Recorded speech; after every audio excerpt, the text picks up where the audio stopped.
وَأَقِمِ الصَّلَاةَ اور نماز قائم فرماؤ۔ ہر مسلمان پر 5 وقت کی نماز فرض ہے، ہر حال میں نماز اسے پڑھنی ہوگی۔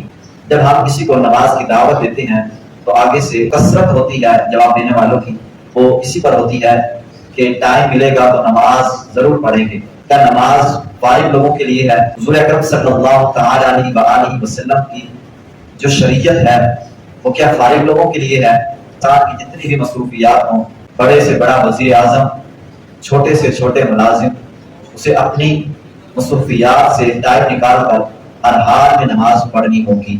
حدیث پاک میں ہے جو ایک نماز بھی جان بوجھ کر قضا کرتا ہے اس کا نام جہنم کے اس دروازے پر لکھ دیا جاتا ہے جس دروازے سے وہ داخل ہوگا۔